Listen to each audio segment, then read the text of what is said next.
dans un premier temps, je me présente, Christian Sévère, délégué à la sécurité numérique de l'ANSSI. L'ANSSI, l'Agence nationale de la sécurité des systèmes d'information. Donc, je couvre la région Bretagne. Je fais partie donc, de la coordination territoriale de l'agence. Alors, pour vous parler un peu plus de l'ANSSI, qu'est-ce que c'est? Eh bien, déjà, je vais vous expliquer son positionnement, à savoir que nous sommes un service du Premier ministre. Nous sommes rattachés au secrétaire général de la Défense et de la Sécurité nationale, donc qui, lui, a un rôle de coordination interministérielle en matière de défense et de sécurité nationale. Et l'ANSSI, qui a été créée le 7 juillet 2009, eh bien, est l'autorité nationale en matière de sécurité et de défense des systèmes d'information. Il y a cependant un partage des tâches sur le ministère des Armées, puisque pour le ministère des Armées, le COMCIBER est en charge de la défense de ce ministère. Autre point d'importance, l'ANSSI est un service à compétence nationale et donc nous sommes légitimes pour intervenir sur l'ensemble du territoire, tant sur des sessions de sensibilisation comme aujourd'hui, mais également sur des opérations. Alors, donc, point à préciser, deux principaux domaines de compétences. Nous sommes autorité de sécurité, donc avec un rôle de prévention, et autorité de défense, donc de réaction. Parce que nous ne sommes pas un service de renseignement et nous ne faisons pas d'action offensive. Alors, les actions offensives, la France en fait, mais au travers du ministère des Armées uniquement.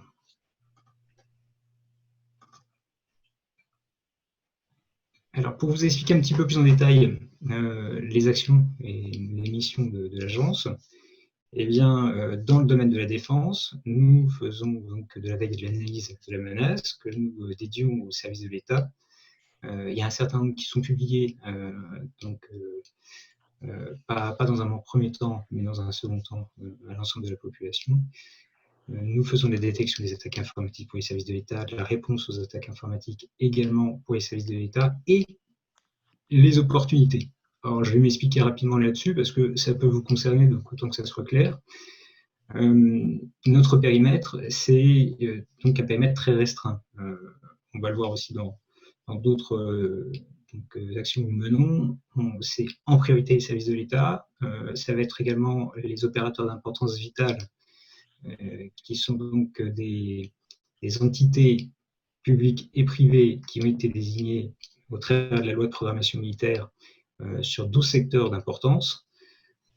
Vous avez également les opérateurs de services essentiels qui sont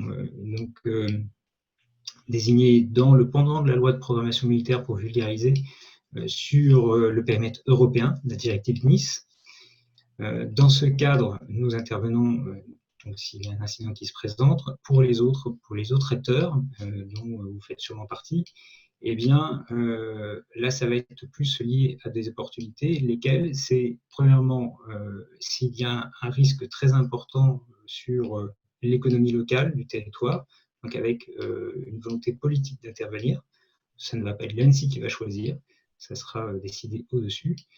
Et autrement, si la menace à laquelle fait face l'entreprise en question est très différenciante de ce que l'on a pu rencontrer par ailleurs, et dans ce cas-là, c'est à la fois pour nous la possibilité de monter en compétence sur ce type d'attaque et de comprendre les problématiques qui sont en jeu afin de pouvoir améliorer la sécurité de tous. Alors sur la prévention, là par contre, notre action est plus ouverte. Donc ne serait-ce que sur la recherche appliquée, qui est dédiée à tout le monde. On fait un certain nombre de publications sur le sujet. La labellisation des produits et services, je vais y revenir tout à l'heure très rapidement. Les guides de bonnes pratiques, les formations en ligne, tout ça, c'est ouvert à tout le monde. C'est disponible depuis notre site. Nous faisons aussi de la formation au travers de notre centre de formation à la sécurité des systèmes d'information, CFSSI, donc dédié aux agents de l'État. C'est ouvert maintenant aussi un petit peu aux OIV, OSE. Autrement, nous faisons des audits, inspections et contrôles SSI, c'est dédié au service de l'État, OIV, OSE, et l'élaboration des textes réglementaires du service de l'État, OIV, OSE. Voilà. Donc, pour résumer, les 4 piliers de l'ANSSI, c'est de la détection et de la réaction, de la réglementation, du conseil et soutien et de la labellisation de produits et de services.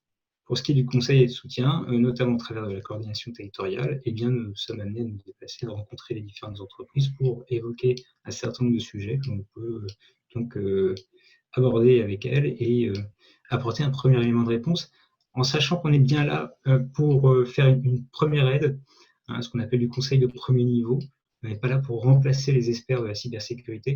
Notre volonté, c'est vraiment que la filière de la cybersécurité puisse trouver sa place et se développer sur le territoire. L'objectif, c'est pas qu'on occupe cette place-là, on n'aura pas la capacité à faire et on sera beaucoup plus fort si on s'y met tous. Alors, donc autrement, je vous en parlais de labellisation de produits et services. Il y a donc un lien sur notre site qui nous permet d'accéder à ces informations-là. C'est une liste qui est mise à jour très régulièrement. Donc c'est en format PDF pour l'instant, en sachant qu'on cherche à le mettre à jour très régulièrement tous les mois. Là, vous voyez l'édition, c'est la copie d'écran du 4 juin de cette année. Le site va bientôt être fait. Alors, je n'ai pas la date encore, donc là-dessus, je ne peux pas vous dire précisément quand. On le refait de fond en comble et notamment cette partie-là sera révisée pour être un petit peu plus accessible et intuitive. Les guides et les recommandations thématiques, alors ça, je vous encourage de les télécharger et de les visionner en quantité. Vous en avez vraiment sur tous les domaines. On a trois formats bien distincts. Donc, les guides de bonne pratique de l'informatique qui s'adressent vraiment à tout le monde. Donc, ça va être notamment le guide dont vous pouvez voir la couverture en arlequin, qui aborde 12 principes vraiment de base de la sécurité, qui est vraiment dédié à l'ensemble des collaborateurs, des usagers de l'informatique. Vous avez autrement le guide de l'hygiène informatique qui présente 42 mesures à mettre en œuvre au sein de votre entreprise pour sécuriser votre SI. Donc là, ça s'adresse davantage à tous ceux qui sont en charge de l'administration du SI. Et vous avez les notes techniques qui, là, s'adressent à un public averti d'experts qui permettent de sécuriser des produits ou en tout cas des techniques particulières. On est vraiment sur des cas concrets de paramétrage et de configuration. Autre guide d'importance, et si vous l'avez jamais vu, je vous encourage à le regarder très sérieusement, et en tout cas à y penser, c'est la méthode de risque. Alors, EBIOS Risk Manager, qui a été revu donc, fin d'année 2018, si je ne me trompe pas. Voilà, et qui présente une analyse de risque qui est centrée sur la stratégie de l'entreprise, sur les activités métiers de l'entreprise. Donc, c'est à savoir quels sont les risques qui pèsent sur les métiers de l'entreprise et comment protéger ces métiers-là. Donc, on est revenu sur du pragmatisme, à savoir pourquoi on met de la sécurité. Eh bien, c'est pour défendre un savoir-faire ou une innovation, donc tout un patrimoine que c'est informationnel. Donc, c'est là-dessus que l'on concentre notre analyse de risque. Autre point d'importance, la sensibilisation, la formation. On le fait notamment au travers de notre MOOC. Alors, si vous ne l'avez pas encore consulté, je vous encourage à le faire. C'est le premier MOOC de France depuis octobre 2018. Et il est véritablement très bien fait. Il vous permet d'aborder les différentes thématiques de la sécurité des systèmes d'information au travers de 4 domaines. Donc, vous les voyez là, le panorama de la SSI, sécurité de l'authentification, sécurité sur Internet, sécurité du poste de travail et nomadisme. C'est vraiment dédié à tous. C'est de la formation en ligne, qu'on soit clair, c'est assez long à visionner, donc à comprendre, surtout pour quelqu'un qui n'en aurait pas les compétences, en tout cas qui aurait une vague idée du sujet sans s'y être intéressé davantage. Ce sera un apprentissage qui se fera sur 24 heures pleines. Pour quelqu'un qui, par contre, a une connaissance plus fine du sujet, il faut compter quand même pas loin de 8 heures. Beaucoup d'entreprises ont inscrit dans leur plan de formation. Ça peut être une idée, je vous encourage à faire. Sachez que de notre côté, on va pérenniser cette plateforme. Je sais que sur la page d'accueil, il y a une date d'échéance qui apparaît. Elle va être levée puisque désormais, on va la pérenniser. On va mettre à jour aussi le contenu, donc incessamment sous peu. Ça sera des retouches notamment liées à l'actualité, hein, mais ça ne sera pas une révision complète. Autre point clé de notre activité, c'est le CERT-FR. Donc là, on est dans l'entité qui gère tout l'opérationnel des incidents. Et au-delà de ça, au-delà du fait qu'il gère les incidents, notamment de notre périmètre d'intervention, ils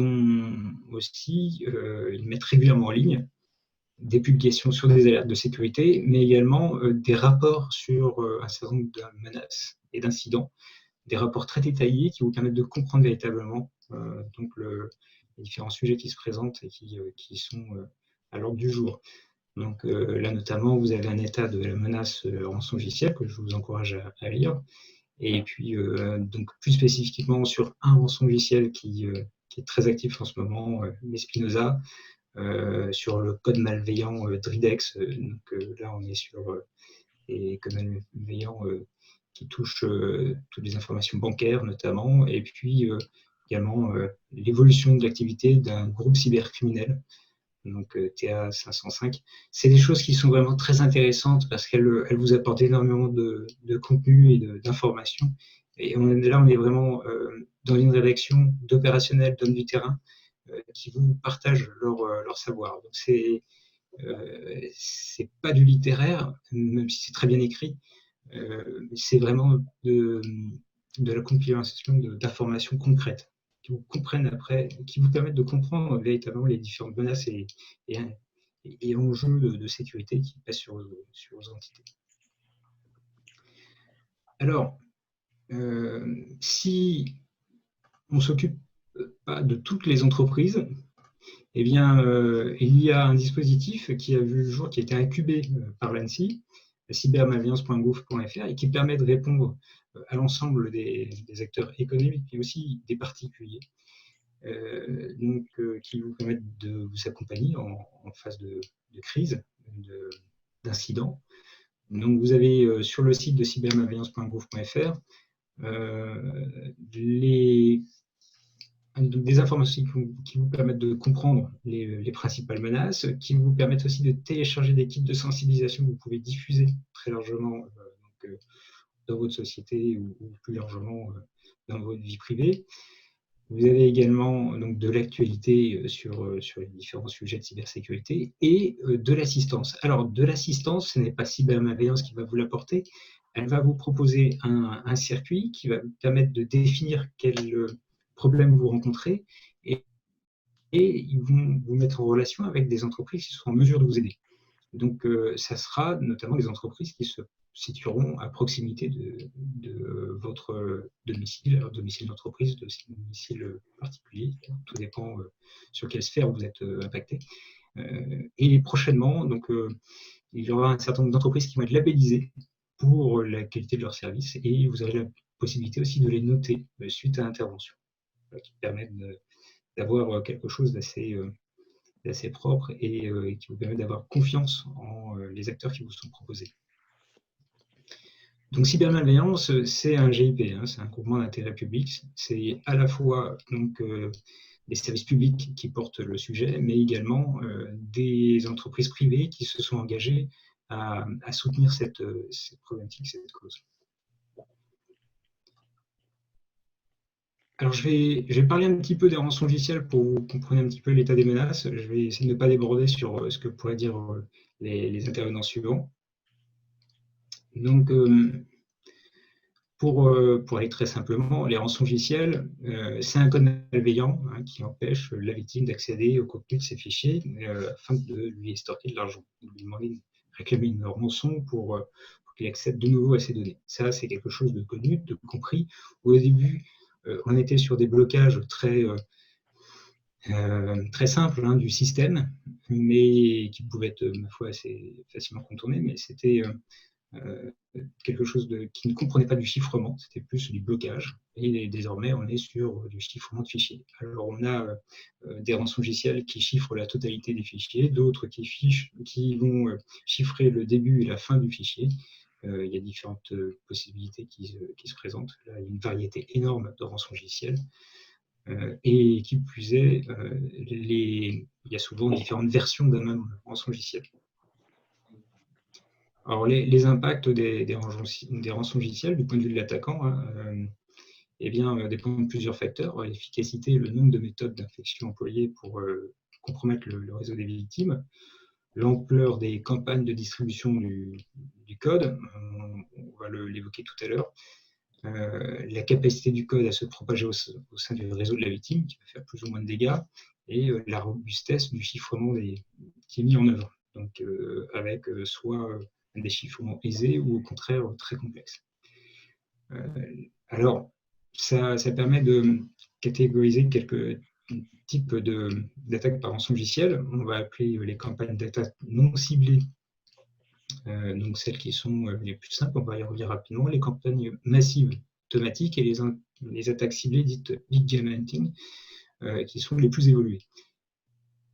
Alors, sur les campagnes d'attaque non ciblées, on les appelle également Fire and Forget ou Spray and Pray, on est vraiment sur la diffusion très large, ce qu'on a pu connaître donc, ces dernières années, depuis 2014, avec un faible coût de mise en œuvre, une faible sophistication. L'objectif, c'est de toucher un maximum de personnes avec des coûts de rançon qui sont finalement assez faibles. Donc leur réussite, elle porte grâce justement à leur diffusion, à l'absence de protection numérique des cibles, puisqu'on cherche à toucher tout à chacun et on sait très bien que au sein des particuliers, par exemple, le niveau de sécurité n'est pas forcément très élevé. C'est le cas aussi dans les petites structures d'entreprise. Et puis autrement, la présence fortuite de fichiers suffisamment importants dans l'ordinateur de la victime pour que la victime soit tentée de payer. Alors ça, c'était donc au début des rançongiciels. Désormais, les cyberattaquants ont accès très facilement à des listes d'adresses de messagerie de professionnels sur les marchés noirs, et ça leur permet de cibler davantage. On ne voit plus beaucoup de rançongiciels qui sont destinés aux particuliers. Ils visent massivement les entreprises. Bon, après, ça reste sur des niveaux techniques encore assez faible, ce qui permet, si on adopte un certain nombre de bonnes pratiques, si on met en place un certain nombre d'outils, on se préserve quand même d'une grosse partie de ces attaques. Alors, les campagnes d'attaque massive à provocation automatique, là, on a clairement en tête le rançongiciel WannaCry, donc avec aucune interaction avec la victime pour l'infecter, aucune action manuelle de l'attaquant pour se propager dans son réseau. Donc, c'est une manière de le diffuser sans contrôle. À l'heure d'aujourd'hui, on n'a pas d'autres types d'attaques connus. Hein. On n'a pas d'autres rançongiciels que WannaCry qui a exploité cette méthode. J'écarte volontairement NotPetya, qui ne répond pas aux critères du rançongiciel. C'est un code de sabotage, c'est pas un code de rançongiciel. Donc, pour répondre à cette problématique qui, bon, je l'espère, ne reviendra pas à l'ordre du jour, mais on ne sait jamais, c'est la politique de mise à jour qui sera la principale barrière de ce type d'attaque. Sur les big game hunting, les attaques informatiques ciblées, donc là, c'est porté par des groupes de cybercriminels possédant de fortes ressources financières avec des capacités techniques très importantes. On est proche des capacités d'État. Et ils s'appuient donc sur la capacité de l'attaquant à se propager au sein du réseau de façon furtive, la capacité à identifier et à chiffrer les ressources clés de la cible, donc qui prennent le temps d'investiguer sur le réseau. Il cherche du coup à aussi cibler la bonne entreprise, la bonne institution, celle qui sera en capacité de payer la rançon. Voilà. Donc, il faut savoir également qu'une grande partie de ces actions sont sous-traitées. On est vraiment sur un écosystème de cybercriminels et ce n'est rarement pas le même groupe cybercriminel qui va faire l'ensemble des actions. Un groupe de cybercriminels va pouvoir donc trouver une porte d'entrée dans un réseau, il va vendre cette porte d'entrée à un autre groupe qui va explorer le réseau, récupérer de la donnée, revendre cet accès-là ou ces données et déposer la rançon pour maximiser ses gains. Voilà. On est vraiment sur des attaques qui sont donc liées à toute l'industrie de la cybercriminalité. Alors, je vais très rapidement survoler les mesures organisationnelles parce qu'il y a d'autres mesures qu'on va présenter et les mesures techniques également, je vais aller très vite dessus. Ce qu'il faut se rappeler de toute façon, c'est que la sécurité des systèmes d'information se gère dans leur ensemble, dans leur globalité, et pas exclusivement sur un axe. Donc, le point essentiel au départ, c'est de faire de l'analyse de risque. Indispensable, savoir qu'est-ce qu'on doit protéger. La cartographie du SI. Alors, ça a une valeur, notamment pour comprendre justement aussi son SI, puisqu'il a tendance à évoluer très rapidement, donc on peut parfois en perdre un peu la maîtrise. Alors dans la mesure du raisonnable, bien sûr, mais c'est nécessaire également pour être capable de gérer la crise, le moment où elle se présente, l'incident de sécurité, si on fait appel à l'ANSSI, par exemple, ou à une entreprise de cybersécurité, leur intervention sera facilitée si la cartographie du SI est à jour et disponible. Par contre, attention, elle est véritablement à protéger, puisque derrière ça, si un cybercriminel tombe dessus, ça lui facilite grandement la tâche. Autre point important, la classification de l'information. Quelle information est sensible, quelle est l'information qui peut être diffusée plus largement. Donc de là va découler aussi tout l'hébergement qui va pouvoir en être fait, en local, hébergé sur un prestataire d'hébergement de confiance ou sur du cloud. Tout ça se réfléchit. La sensibilisation, vous en avez parlé à une autre édition. Donc là aussi, c'est un axe fort, que tout le monde soit concerné, qu'il y ait une culture de la sécurité qui se crée dans l'entreprise. Et ensuite, la gestion de crise, très, très importante aussi dans une entreprise, à savoir être prêt à une gestion de crise. Donc là, on en a une qui était non numérique, une crise sanitaire, qui déjà a permis à un certain nombre d'entreprises de se poser les questions sur ce sujet. Eh bien, le faire également sur une crise numérique, c'est un travail qui est nécessaire. Les mesures techniques, et je vais passer très rapidement, les sauvegardes, toutes ces mesures-là, vous les retrouvez dans les documents qui sont mis en ligne sur le CERT-FR, notamment sur le rançongiciel Mesa Spinoza. C'est mis à la fin du document. Donc, soyez pas frustrés si on ne le détaille pas et si on va un peu rapidement dessus. Donc, les sauvegardes, essentiel, notamment du déconnecté, pouvoir faire de la réplication de sauvegarde de manière déconnectée, c'est important. De toute façon, là, les sauvegardes, plus vous en faites, mieux c'est. Il y a plusieurs usages de la sauvegarde, celle qui permet de récupérer une donnée rapidement à chaud pour un besoin ponctuel, et puis les sauvegardes qui permettent de reprendre l'activité, d'assurer une continuité d'activité. Donc là, c'est de celle-là dont je parle. Vous avez bien sûr aussi la politique de mise à jour, mettre à jour très rapidement, notamment les mises à jour de sécurité sur les différents serveurs et systèmes. C'est essentiel. Vous avez également la restriction des flux réseau. Les postes de travail ne doivent pas communiquer entre eux, ils n'ont pas de raison à communiquer entre eux. Pour bon nombre de serveurs, c'est aussi le cas. Ils n'ont pas la nécessité de communiquer entre eux. Donc réduire les échanges de flux entre ces équipements. Voilà, les moyens d'assistance et d'administration à distance sécurisée. Tout le travail sur les comptes privilégiés, je ne vais pas le détailler, mais il y a plusieurs actions à faire sur les comptes privilégiés. C'est le gros axe de compromission d'un SI. Vous avez également toute une réflexion sur l'Active Directory qui est à faire. Là aussi, sur le CERT-FR, on a un document qui présente tous les points de sécurisation d'un Active Directory. Donc c'est très poussé, très complet, je vous encourage à le regarder. Il y a souvent beaucoup de travail à faire dans les SI. Voilà. Et ensuite, archiver les journaux. Archiver les journaux et les protéger.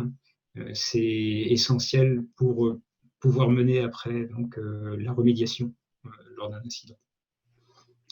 Je vais revenir très rapidement sur les effets latents et je vais m'arrêter là-dessus. Les effets latents des rançongiciels, c'est des revenus générés par ces activités qui eh bien, sont très importants, notamment par le fait de développement d'assurances qui couvrent les rançons. Ça, c'est pas forcément ce qu'on conseille. On n'est pas trop fan de ce genre de choses. On comprend que derrière, il y a une nécessité de reprendre rapidement une activité et parfois la stratégie de payer peut être envisagée comme la solution. Derrière, ça développe ce business, ça leur permet de développer davantage de moyens techniques et développer davantage d'attaques. Donc finalement, c'est un engrenage dangereux. Le risque de déstabilisation d'un secteur d'activité, on commence à le voir avec des attaques qui se font sur plusieurs sous-traitants d'un même secteur, et du coup, ça déstabilise une entreprise clé de ce secteur-là. Donc là aussi, attention danger à cette possibilité de déstabilisation d'une activité. On le voit également, la multiplication des différents codes malveillants qui sont envoyés lors d'une attaque de rançongiciel. Il n'y a pas que du rançongiciel, il y a de la crypto-monnaie, enfin, les mineurs de crypto-monnaie, tout ça va se mettre dessus, les chevals de Troie, etc. Les entraves aux investigations judiciaires, ça c'est une crainte que l'on relève, avec notamment des attaques qui ciblaient donc, des laboratoires d'analyse, et également des services de police. Là, c'était sur le territoire américain. Donc, il y a un vrai risque là-dessus aussi. Et puis, la frontière très tenue entre les codes de chiffrement et les codes de sabotage, on l'a vu avec NotPetya. Et c'est un virage qui pourrait être pris, notamment dans du crime as a service. Hein. Donc, c'est des actions cybercriminelles qui seraient louées pour des actions diverses et variées. C'est une possibilité de l'évolution des rançongiciels.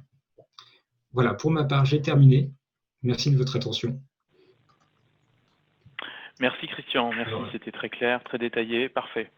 On va pouvoir, donc je vais reprendre la main. Alors, partager mon écran. Voilà. Et on va laisser la main cette fois. Alors, est-ce que déjà, vous voyez bien mon écran là, c'est bon? Oui, tout à fait, oui. Parfait, donc là, on va laisser la main à Christophe Auberger, donc sur la partie, la première ligne de défense, notamment la partie firewall. Tout à fait. Bonjour à tous et à toutes. Donc effectivement, on va aborder les moyens de protection. Hein. On a vu que ce qu'on a constaté les dernières années, c'est que tout ce qui tourne autour de rançongiciel s'est beaucoup développé et surtout s'est diversifié. Pendant longtemps, ces activités-là étaient des activités essentiellement de type spam, hein, c'est-à-dire de grosses volumétries avec un taux de retour dépendant des conditions, c'est comme ça a été dit avant. Aujourd'hui, on constate qu'il y a quand même deux types d'attaques. Donc, ces attaques volumétriques, on va dire, continuent d'exister, mais on a de plus en plus d'attaques ciblées et donc beaucoup plus sophistiquées. Donc, moi, je vais vous présenter un peu comment on peut se protéger de ce type d'attaque et de manière plus large, comment on peut protéger les données, puisque c'est quand même quelque chose qui a beaucoup changé au niveau de la cybersécurité. Hein. C'est qu'aujourd'hui, on est centré sur la donnée. Parce que protéger les flux, c'est pas suffisant, parce que les systèmes d'information ont beaucoup évolué, et on est dans des systèmes où les frontières sont assez floues, on a beaucoup de gens en situation de mobilité, on a des données qui sont très distribuées, et donc il va falloir agir un peu différemment. Et aujourd'hui, le pare-feu, hein, le firewall, alors quand je parle firewall, bien évidemment, je parle firewall ce qu'on appelle une nouvelle génération. Moi, j'aime pas trop ce terme, ça veut pas dire grand-chose. En fait, ce sont des firewalls évolués qui vont aller plus loin que de l'inspection simplement de flux basés sur des choses basiques comme des adresses ou des numéros de port, mais qui vont être capables d'analyser le contenu et donc d'aller beaucoup plus loin. Donc aujourd'hui, ces firewalls, ils sont au cœur de la protection. Ils sont souvent distribués, mais en tout cas, c'est à la fois la première ligne et la pierre angulaire sur laquelle l'architecture de sécurité va être construite. Ils vont finalement assurer trois grands rôles. Le premier, c'est d'assurer les fonctions de protection traditionnelles. Hein. Donc, tout ce qu'on met dans les fonctions de protection, c'est les fonctions qui permettent d'arrêter une attaque avant qu'elle n'arrive finalement dans le système d'information ou dans une zone du système d'information. Donc, c'est tout ce qui est anti-malware, système anti-intrusion, DLP, etc. Ils vont également assurer la segmentation, parce que c'est extrêmement important. Aujourd'hui, on le sait, malheureusement, personne ne peut garantir qu'aucun élément du système d'information ne sera jamais compromis. Et donc, il va falloir être capable de mettre en place des mécanismes de confinement pour faire en sorte qu'une attaque ait un impact très limité sur le système d'information. Idéalement, effectivement, ces mécanismes de confinement sont complètement automatisés, mais c'est extrêmement important et ce sont généralement les firewalls qui assurent sa segmentation pour pouvoir justement séparer les différentes zones entre elles. Et puis, le troisième point qui devient de plus en plus important, et notamment quand on parle de ransomware, c'est effectivement que ce pare-feu, en fait, ce système central va participer aux fonctions de détection. Donc, quand on parle de détection, on est plus sur la détection-réponse. On le sait aujourd'hui, malheureusement, en tout cas en ce qui concerne le ransomware, mais pas uniquement, c'est extrêmement facile. Le marché de la cybercriminalité, c'est très largement professionnalisé et ça ne nécessite pas de compétences. On peut assez facilement acquérir des codes, des morceaux de code, on peut les assembler. Tout à l'heure, la personne de l'ANSSI parlait de crime as a service. C'est exactement ça, c'est-à-dire qu'on peut accéder à des plateformes qui vont vous permettre de créer votre propre ransomware avec des caractéristiques particulières, avec votre numéro de portefeuille en crypto-monnaie, etc. Ce qui fait que les systèmes traditionnels de protection qui sont basés sur finalement des bases de connaissances, des bases de signature, des bases de vulnérabilité, de choses comme ça, vont être dans certains cas inefficaces et il va falloir les compléter par d'autres systèmes. Ces systèmes-là sont en général des systèmes qui sont basés, on va dire au sens large, sur de l'analyse comportementale. On va analyser le comportement d'un fichier, on va analyser le comportement d'un poste, ce qui revient à dire qu'on analyse le comportement de l'utilisateur qui est derrière ou du robot qui est derrière, puisque c'est justement souvent le cas quand il y a une attaque. Et ces systèmes-là sont assistés très souvent par l'intelligence artificielle. Alors là aussi, je n'aime pas trop le terme. On va avoir deux grands types, du machine learning et du deep learning selon les objectifs. Et ce qu'on va faire, c'est qu'on va profiler, en fait, définir des gabarits, définir des profils de fonctionnement normaux et pouvoir alerter quand ça dérive par rapport à ces fonctionnements normaux.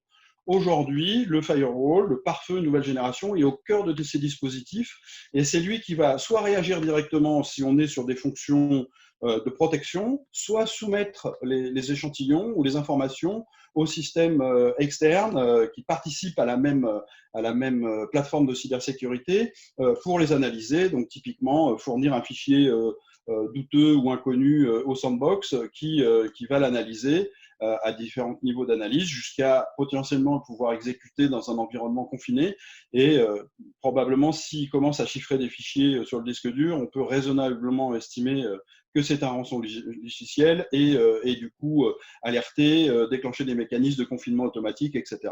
Donc c'est vraiment extrêmement important. Alors le firewall a toujours été important, mais aujourd'hui en fait il a un double rôle. Il a ce rôle de sécurité directe, je dirais, à la fois dans la protection et dans la détection, mais il a également un rôle d'orchestration, donc souvent intégré à des plateformes de cybersécurité, ce que chez nous on appelle la fabrique, qui va permettre d'intégrer les fonctions et d'automatiser. Et c'est lui qui sera à la base finalement de toutes les lignes de défense. Il est en première ligne, mais il participe également indirectement aux autres lignes de défense qui vont permettre de réagir sur des attaques qui sont malheureusement de plus en plus sophistiquées et de plus en plus difficiles à appréhender de manière simple et avec des dispositifs classiques. Alors, ça ne veut pas dire que les dispositifs classiques, Firewall Next Gen avec de l'anti-malware, avec de l'IPS, il faut les abandonner.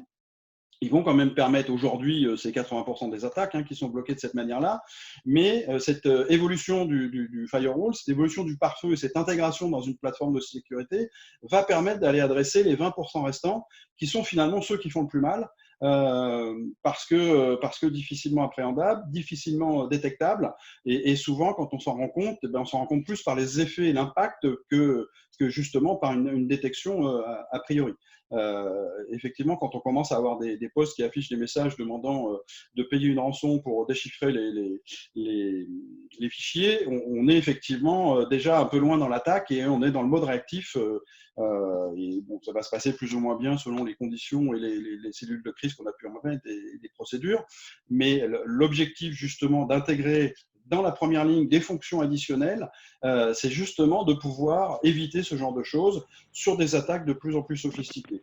Alors, heureusement, effectivement, il y a beaucoup de rançongiciels aujourd'hui qui sont assez basiques, mais il y a quand même une augmentation assez significative de la sophistication de certains et surtout du ciblage. Aujourd'hui, il y a un certain nombre de ransomware qui sont ciblés sur des entreprises et donc qui pénètrent beaucoup plus facilement. C'est-à-dire que ça nécessite plus d'efforts de côté attaquant, bien entendu, mais par contre, le retour sur investissement, si on peut dire, en tout cas, la capacité d'infecter et d'arriver au but, qui est de chiffrer les fichiers et de demander de l'argent pour les déchiffrer, est beaucoup plus efficace et le taux de réussite est beaucoup plus important.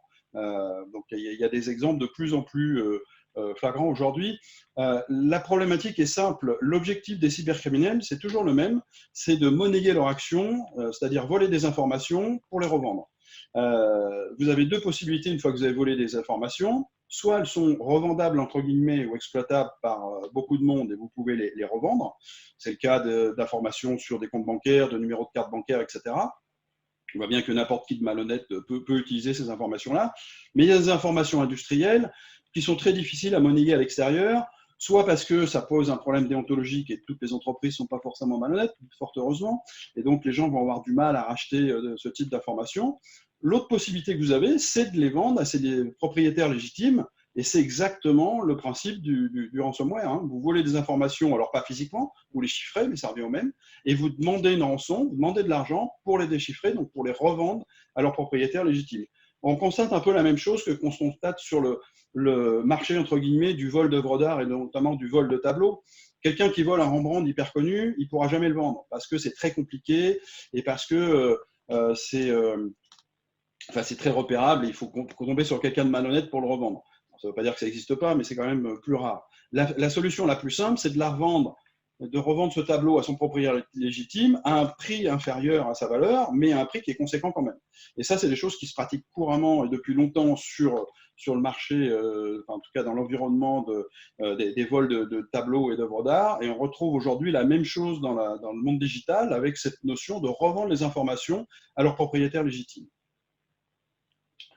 Donc, le point central qui va permettre de mettre en œuvre cette intégralité de solutions, hein, aujourd'hui, une solution de sécurité, en moyenne, c'est 11 solutions différentes. Ça va être effectivement le pare-feu qui va permettre de faire le lien avec la Security Fabric et donc d'avoir une sorte de framework dans lequel on vient plugger les fonctions de sécurité, où le firewall a une importance très élevée puisque c'est lui qui va finalement être la première ligne de recevoir les informations potentiellement malfaisantes et pouvoir soit les traiter en direct, soit les fournir à d'autres systèmes qui vont appliquer des méthodes de protection différentes, d'analyse différentes, parfois en faisant intervenir du machine learning ou du deep learning, c'est d'ailleurs de plus en plus souvent le cas, et donc de pouvoir animer finalement cet ensemble de cybersécurité au bénéfice de l'utilisateur pour finalement réduire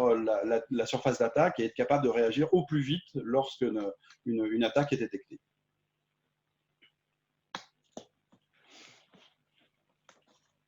Donc, voilà un peu pour le dispositif firewall. Alors, j'en ai dit deux mots tout à l'heure. Je vais juste étendre un petit peu sur cette notion de distribution. Aujourd'hui, les systèmes d'information des entreprises et les entreprises en elles-mêmes sont rarement constitués de manière monolithique avec un seul site et un seul data center. On a des choses qui sont réparties et distribuées et souvent distribuées sur des environnements différents. Aujourd'hui, il y a une adoption du cloud qui est quand même assez importante. La plupart des logiciels sont en mode SaaS. Il suffit de regarder la bureautique. Aujourd'hui, de très nombreuses entreprises ont adopté, bon gré ou mal gré, le débat n'est pas là, Office 365, donc avec une utilisation en mode SaaS. Et donc, on a des données qui sont un petit peu partout, entre guillemets. Et pour autant, ce qu'on cherche à protéger, c'est bien la donnée. Et en fonction du niveau de criticité, de l'importance de cette donnée pour l'entreprise, on va avoir besoin d'appliquer des règles et des politiques de sécurité qui sont les mêmes, que la donnée soit dans le data center détenu en propre, qu'elle soit dans un data center public, qu'elle soit hébergée par un data center lié à une application en mode SaaS, ou qu'elle soit sur le poste de travail de l'utilisateur. finalement, peu importe où elle est, ce qu'on veut, c'est pouvoir la protéger de la même manière, puisqu'elle a la même importance, l'impact en cas de corruption ou de vol seront les mêmes. On va avoir besoin de les protéger de la même manière. Aujourd'hui, on se retrouve dans des infrastructures de sécurité avec des firewalls qui sont répartis sur des technologies, des architectures différentes, du cloud public, du cloud privé, du data center classique, je dirais, détenu en propre, des postes de travail divers et variés. Et l'idée, c'est justement d'être capable de déployer des fonctions de firewall nouvelle génération partout, mais surtout gouverner de manière centrale et unique.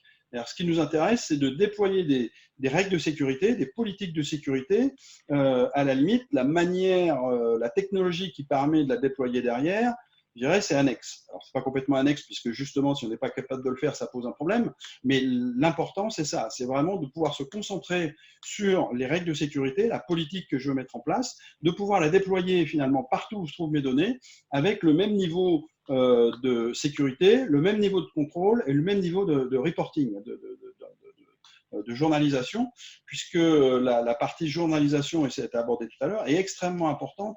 Aujourd'hui, et hier c'était le cas et demain ce sera encore le cas, on ne peut pas protéger ce qu'on ne voit pas, on ne peut pas se permettre d'avoir des zones d'ombre dans le système d'information, et notamment en ce qui concerne la sécurité, parce que justement c'est ce qui va permettre de remonter des informations, de voir des comportements bizarres, peut-être de détecter des signaux faibles et de se rendre compte qu'on est sous attaque, c'est extrêmement important. Ici, on parle plus de ransomware, où effectivement les attaques sont à la fois assez basiques et assez unitaires, c'est-à-dire qu'en général, l'attaque se déroule d'un bout à l'autre avec le même code et d'une manière unique, mais il y a énormément d'attaques ciblées qui font intervenir un très grand nombre d'opérations avec une primo-infection, souvent qui exploite un 0D, avec du social engineering et ensuite du téléchargement de code additionnel, avec de l'usurpation de compte, de la montée en droit, enfin toutes ces choses-là. Ce qui est important de voir, c'est qu'il suffit à n'importe quel moment de cette chaîne d'infection de pouvoir bloquer l'action des cybercriminels pour que l'attaque soit inopérante. Et donc ça, ces fonctions de protection et de réaction sont extrêmement importantes. Il ne faut pas considérer que si un morceau de code malveillant a passé la première ligne de défense, comme ça peut arriver dans certains cas, on a perdu. Non, c'est pas vrai. Il y a toute une procédure derrière qui va permettre justement de rendre efficace la défense. Dernier exemple, et j'en aurais peut-être fini, parce que je pense que mon temps de parole arrive à sa fin, c'est notamment tout ce qui concerne les botnets, ces petits logiciels qui vont prendre le contrôle de machines pour ensuite être utilisés dans des réseaux pour mener des attaques, casser du code, faire des attaques de déni de service ou envoyer du spam. Aujourd'hui, le nombre de codes différents pour faire ce type de fonction est complètement hallucinant. C'est des centaines de millions de codes différents. Donc, il est illusoire de penser que les systèmes anti-malware classiques vont tous les arrêter. Si on regarde un peu les statistiques, 95% des botnets d'aujourd'hui n'existaient pas hier et n'existeront pas demain. Donc 95% du volume de code malveillant relatif au botnet est développé en quelques heures. Donc c'est très difficile de le bloquer avec des signatures, même si on en bloque un certain nombre par ces méthodes-là. Et du coup, ce qui est intéressant, c'est de se baser sur le comportement.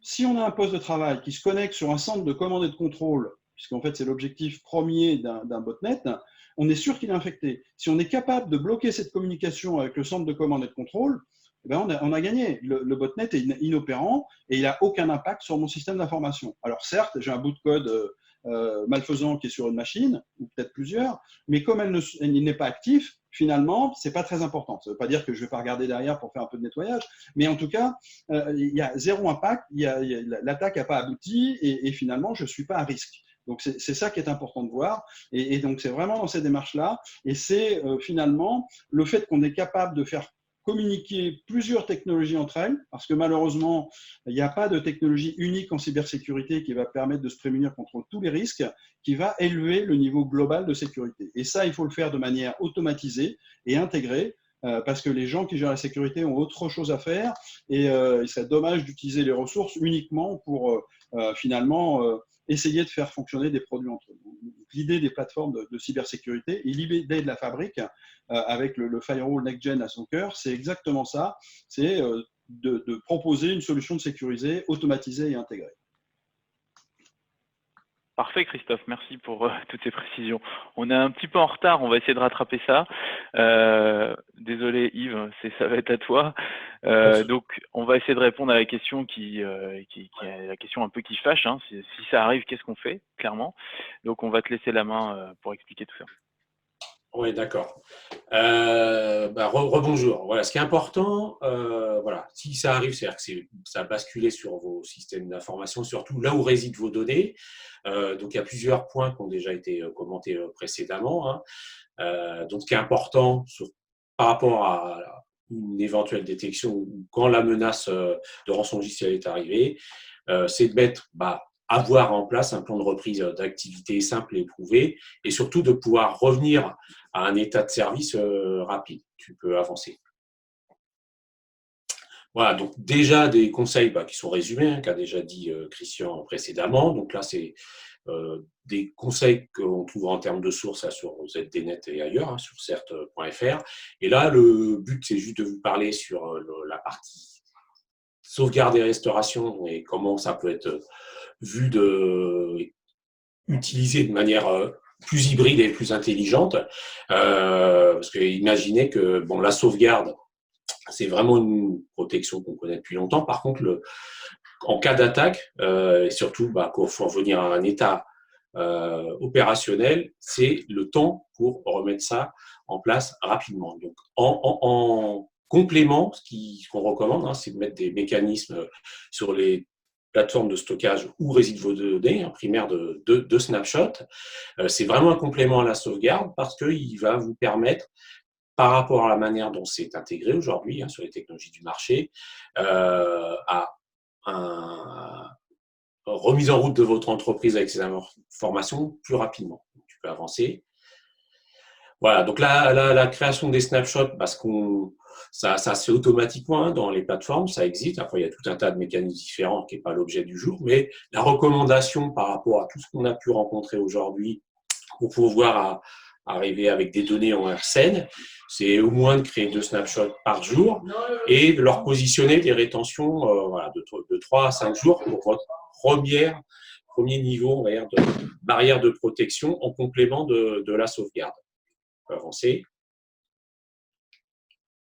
Voilà, donc pourquoi c'est important un snapshot? Et déjà, le fait d'avoir un snapshot dans sa plateforme par rapport à l'accès de vos données. Donc, quand vous ancrez dans des plateformes de stockage, ils sont immuables et ils ne sont pas accessibles depuis les serveurs, sauf un opérateur qui va rendre cette image saine accessible. Donc, ce qui est important de comprendre, c'est déjà là où réside la donnée, c'est de la protéger à travers ces snapshots qui vont donner, on va dire, à celui qui a accédé de la source aux données opérationnelles, une copie où il va être impossible de les chiffrer directement dessus parce que ce n'est pas accessible. Il n'y a pas d'accès facile dessus. Slide suivant. Donc, ce qu'on recommande par rapport à ça et dans l'analyse, très importante, c'est d'avoir des copies saines utilisables avant l'attaque et avoir des mécanismes de restauration le plus rapide possible. Et sur la partie des copies saines, à quoi sert le snapshot, entre autres? C'est plutôt de repartir sur des restaurations de sauvegarde qui doivent être massives, etc., qui est long. On ne sait pas ce qu'on va restaurer si la copie elle est saine. Les snapshots, ça permet d'aller incrémenter, de voir si en les restaurant, donc quand on les restaure, c'est juste refaire un clone et c'est tout de suite disponible. Là, on a des mécanismes de vérification par rapport à vos applications pour voir si vous êtes à un état par rapport au moment où vous avez détecté que vous avez été corrompu, chiffré, dans un état de savoir si ces données sont saines. Et là, vous pourrez repartir à un temps T précis pour dire, bon, ce snapshot est valide et je repars en restauration à partir de ce snapshot valide, plutôt que de remonter à chaque fois des sauvegardes, découvrir qu'elles ne sont pas bonnes et de recommencer. Donc, le temps de restauration, c'est surtout clé pour l'activité de vos entreprises, pour les entreprises qui sont dans plein d'activités flux tendus, vous imaginez bien la disponibilité et l'impact que ça peut avoir, ou tout ce qui est logistique et plein d'autres choses dans les banques. Enfin, tout le monde est concerné là-dessus. Donc, au niveau de l'approche efficace et de l'analyse, tu peux passer le slide suivant pour faire une synthèse, Freda. Voilà, donc ce qu'on recommande justement, c'est d'utiliser des snapshots non altérables dans cette période donc de 3 à 5 jours, voire plus par rapport à une détection, mais c'est déjà un bon niveau. Et après, par rapport aux plateformes, on va dire, où vous avez commencé à mettre des sauvegardes, dans ces sauvegardes-là ou là où sont les snapshots, c'est d'utiliser les technologies aujourd'hui de médias flash parce que c'est ce qui va vous permettre, vu les volumes qu'on a aujourd'hui, on ne parle pas de gigas ou quelques terras, on arrive à parler à restaurer des centaines de terras. Et là, on va dire, il vous faut l'apport complémentaire de mécanismes et de technologies qui vont vous permettre vraiment de revenir à un état opérationnel vérifié assez rapidement. Donc, je vais donner la main à Alexandre pour la suite, sur Bretagne, cette expérience-là et la gestion des sauvegardes. Merci. Merci Yves. On passe à Alexandre, donc en résumé, donc on l'a vu. Voilà. Alexandre, c'est le mot de la fin pour toi, donc on te laisse la main. Merci Reda. Du coup, pour les sauvegardes, c'est très important, il faut sauvegarder toutes vos données. Et c'est la règle du 3-2-1. Il faut 3 copies de vos données, donc une première copie sur votre serveur ou sur votre ordinateur, une sauvegarde en local et une sauvegarde externe. Donc, la sauvegarde externe, elle se fait sur un support différent parce qu'elle est à l'extérieur. Il faut bien aller hors site et il faut effectuer régulièrement des tests de restauration. On n'est pas sûr que la sauvegarde ait bien fonctionné. Elle a peut-être été corrompue lors de la sauvegarde, un fichier qui était bloqué. Du coup, régulièrement, faire des tests de restauration. Nous, on en fait une fois tous les 3 mois environ sur une partie des données. Et à ne pas oublier, bien sûr, tout ce qui est lié aux chaînes automatisées, les automates, etc., qui ont des enjeux quand même assez importants. J'ai sauvegardé. Ouais. Pour finir, quelques recommandations, Oui. Alexandre. On en a parlé tout au long de la présentation. Cartographier, inventorier ses dépendances au numérique. Ce qui n'est pas connu ne peut pas être protégé. Il faut vraiment que ce soit... on ait toutes les informations du SI pour pouvoir le protéger. Ensuite, il faut sensibiliser ses collaborateurs au risque numérique. Ne pas cliquer sur des emails provenant de personnes inconnues. Ne pas brancher une clé USB qu'on a trouvée dans la rue. C'est bête, mais ça arrive. Ensuite, segmenter et contrôler les usages et les activités par les firewalls. Tout à l'heure, on parlait que les postes utilisateurs n'ont pas besoin de communiquer entre eux. Ils ont besoin de communiquer vers les serveurs centraux. Je passe au mot de passe. Aujourd'hui, les mots de passe, on rencontre encore beaucoup trop des mots de passe assez simplifiés. Les passwords avec un arrobase et une majuscule, ça passe, c'est utilisé. Il faut utiliser un gestionnaire de mots de passe pour stocker les mots de passe administrateurs des plateformes. Bien sûr, mettre à jour ses équipements. Suivant les avis du CERT et les avis des constructeurs. Nous, on est abonné à différents CERT pour récupérer les failles de sécurité au plus tôt et pour pouvoir patcher les plateformes le plus rapidement possible. Juste avant, je vous parlais de sauvegarder ces données, la règle du 3-2-1. Et enfin, la double authentification. On utilise de plus en plus des logiciels SaaS, Salesforce, Microsoft 365. La double authentification l'activation de la double authentification a été vraiment simplifiée. On peut en quelques clics l'activer sur Microsoft 365 sans qu'il y ait d'impact sur l'utilisateur, à part la réception d'un SMS pour activer tous les 14 jours son compte. Voilà. Tout à fait, exactement. Très bien, merci pour ce résumé. On va peut-être passer aux questions. On a encore un peu de temps pour les questions. Alors, j'ai vu que Christian a répondu à pratiquement toutes les questions, donc c'est très bien. Parfait. Donc, il nous reste quelques questions. Donc, notamment sur la partie snapshot. Les snapshots sont-ils vraiment fiables? Toujours en lecture seule. n'y a-t-il pas eu des cas de snapshot corrompus également? Peut-être que Yves là-dessus va nous Oui, dire alors, ça.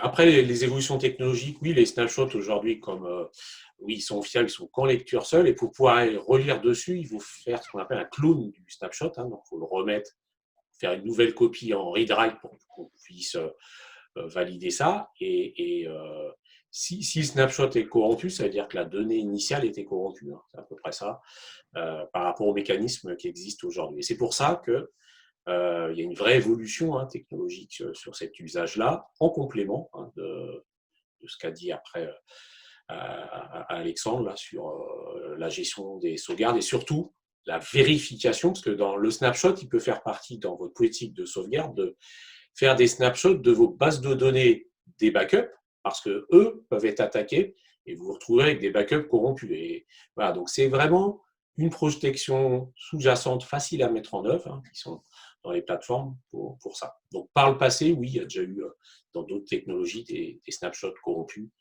par rapport au mécanisme qui a été utilisé de copie de la donnée initiale.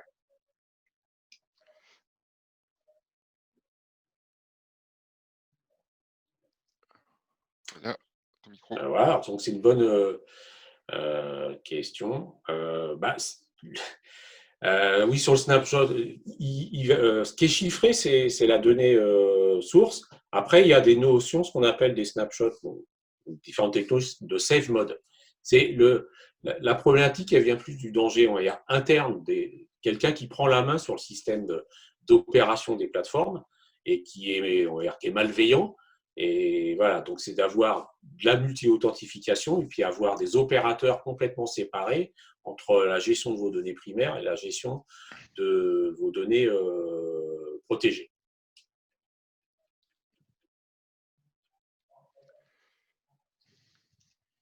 Voilà, donc le call backup, voilà, c'est une idée d'avoir effectivement dissocié par le réseau ou même sur ces snapshots save mode, c'est qu'ils soient carrément isolés, même du point de vue administration, avec, on va dire, un peu comme le gestionnaire de clés sur le monde du chiffrement. Faut un tiers de confiance. Là, c'est pareil, c'est pour pouvoir restaurer des snapshots protégés en save mode, et il faut deux acteurs, l'opérateur et un tiers de confiance, qui a vérifié que l'acteur qui le demande, il est certifié à pouvoir faire la restauration de ce snapshot qui est demandé. D'accord. Ok. Si je peux me permettre d'apporter un petit complément de réponse. Oui, Christian. Allez-y, Christian. Donc, effectivement, nous, ce qu'on conseille est du call backup pour les rançongiciels, les attaques de rançongiciels les plus évoluées. Donc, ce que je parlais tout à l'heure, les big game hunting, puisque là, on va avoir des cybercriminels qui vont rentrer dans le SI et qui vont chercher à désactiver tous les moteurs de sauvegarde qui peuvent exister. Donc, avoir du call backup permet de se prémunir de ce type d'attaque. Après, tous les systèmes de backup, notamment ce qui est proposé là, présentement avec toutes les snapshots, ça a une utilité pour tous les autres rançongiciels. Ça a une efficacité qui n'est absolument pas remise en cause. Donc, je dirais que c'est vraiment complémentaire. Il y a plusieurs. Il faut comprendre que la sécurité, c'est un ensemble. Voilà. Et il ne faut pas s'arrêter sur une problématique, une solution. C'est un ensemble qu'il faut réfléchir en fonction de la sensibilité de ces données, de la criticité de ces données. Donc peut-être que le call backup n'est pas à faire sur l'ensemble du SI. Ça se réfléchit. C'est une analyse de risque qui permet de le faire. C'est clair. Merci pour cette précision. Et notamment, on va parler cartographie, parce qu'on avait une question sur la cartographie. Comment sécuriser la cartographie de son SI, et notamment, plus précisément, où l'enregistrer quand on parle de la stocker en dehors du SI. Bien sûr que tout est en marche. Voilà. L'idée, c'est effectivement de protéger sa cartographie du mieux possible, donc notamment, comme je le disais tout à l'heure, du cybercriminel qui va se balader sur votre SI. Donc, de la même manière, en fonction des solutions qui existent dans l'entreprise, parfois, c'est peut-être la moins technologique, mais qui peut-être présente quelques contraintes, c'est d'avoir ça sur un équipement qui est déconnecté du réseau. Donc, ça va être sur un équipement dédié, déconnecté du réseau, et là-dessus, on va mettre à jour sa cartographie. C'est plus compliqué parce que ça demande plus d'opérations manuelles. Ça demande un suivi régulier, rigoureux, mais là-dessus, au moins, ça ne coûte pas trop cher et ça permet de s'assurer que cette cartographie sera protégée. Ok, parfait. Une dernière question, on va prendre la dernière qui est intéressante. En gestion de risque, comment être sûr de ne pas restaurer un système corrompu qui infectera à nouveau les autres éléments restaurés? Très bonne question. Qui veut Alors, répondre je là-dessus? dirais que c'est très intéressant cette question, à savoir, et je ne serai peut-être pas forcément le seul à répondre, je laisserai la parole par la suite, mais je voulais préciser l'intérêt de cette question, à savoir qu'on rencontre de plus en plus d'actions de cybercriminalité sur un logiciel qui s'étalent sur de longues durées. Donc, il est possible effectivement que si le rançongiciel n'est pas présent sur les données qu'on va restaurer, il est possible que les compromissions du SI, donc les accès au SI, soient présents dans les sauvegardes. Donc, quoi qu'il arrive, je dirais qu'il faut travailler avec une entreprise de cybersécurité pour vérifier qu'on n'a pas une compromission existante. Voilà. Mais peut-être que d'autres veulent répondre à cette question. Ouais, voilà. Après, c'est de la méthodologie par rapport à ça. Potentiellement, pour valider que les données puis le système peut être sain à restaurer, c'est de se faire des zones de restauration en bac à sable et pas du tout directement sur votre système dessus pour valider que si vous avez à restaurer, on va dire, ce set de données, celui-ci présente toutes les caractéristiques avec tous les outils qui est au-dessus pour le remettre à disposition au système d'entreprise. Mais souvent, ça passe maintenant par un niveau intermédiaire type bac à sable pour faire toutes ces vérifications. On se fait un cluster pour valider que c'est sain. Et une fois qu'on a validé ça avec tous ces, on va dire, opérations et outils et qu'on check, on va dire, toutes les validités, là, on engage la restauration vers votre système opérationnel. Mais ça ne se fait pas en mode direct, effectivement. C'est de la méthodologie, c'est toujours très important. Et quand vous faites des plans de reprise d'activité, il faut tester ça régulièrement. Tout ça, ça doit faire partie de votre plan de test. Et les plans de test, ça permet justement de valider plein d'étapes. On apprend au fur et à mesure. Comme ça, tout ce qui est malware, ransomware et tout, ça devient de plus en plus sophistiqué. Il faut s'adapter. Et Alexandre l'avait bien dit, il y a toute une phase aussi de reprise d'activité à valider qui fait partie du processus. Très bien. Je pense qu'on a une autre question sur, c'est plutôt pour Christophe cette fois-ci. On va la poser, c'est la dernière, on va prendre celle-ci. Quand vous parlez de la sécurité entre les machines clientes d'un même réseau et des flux qui transitent entre elles, existe-t-il des outils clients type Fortinet qui gèrent une couche pare-feu sur la machine, ou faut-il paramétrer le pare-feu natif de chaque machine, si cela peut éviter notamment l'infection latérale au sein d'un même réseau, notamment la CVE récente sur SMB? Je vais juste en parler rapidement. Voilà, et ensuite je vais laisser parler Christophe. Moi, je préfère à la limite mettre du private VLAN sur les switches, sur les commutateurs dans les bureaux, pour empêcher les postes de discuter entre eux. Ce qui existe beaucoup, ça ressemble à ce qui se fait dans le Wi-Fi. Les postes clients ne peuvent pas discuter entre eux dans le même réseau Wi-Fi, et là il faut faire du private VLAN sur le LAN ou dans la partie virtualisation pour empêcher les machines de discuter entre elles s'il n'y en a pas besoin. Du coup, Christophe, si tu peux répondre. Oui, tout à fait. En fait, il y a deux façons de faire, qui d'ailleurs ne sont pas exclusives l'une de l'autre. Il y a effectivement tout ce qui tourne autour du NAC. Alors, c'est effectivement des choses qui viennent beaucoup du Wi-Fi parce que effectivement, ces problématiques sont exacerbées en Wi-Fi avec le fait qu'il n'y a pas besoin d'accès physique aux locaux de l'entreprise pour se connecter.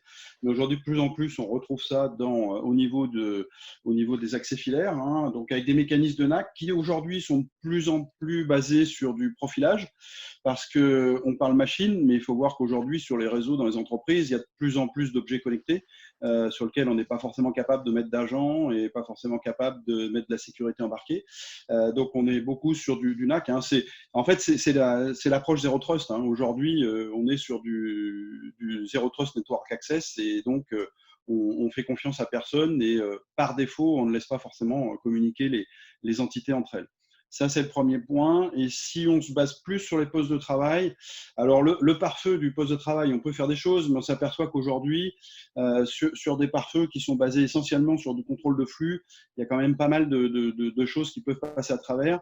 Aujourd'hui, ce qui se développe de plus en plus, c'est de l'EDR, voire même c'est de l'EDR de nouvelle génération, donc qui intègre à la fois des mécanismes de poste de travail plus traditionnels et du profilage d'utilisateurs pour pouvoir réagir justement et potentiellement empêcher la communication entre deux postes, voire aller plus loin et l'autoriser dans certains cas et l'empêcher dans d'autres quand effectivement ça ne se justifie pas. Donc on a de plus en plus ce type d'approche aujourd'hui finalement de solutions de protection du poste de travail, nouvelle génération, qui sont vraiment basées sur les comportements, je dirais à la fois du poste et de l'utilisateur, hein, parce que c'est un peu les deux qui sont concernés. Dans certains cas, on a du mal à faire le distinguo entre les deux, mais qui vont permettre d'empêcher là aussi des communications non souhaitables et participer à la latéralisation.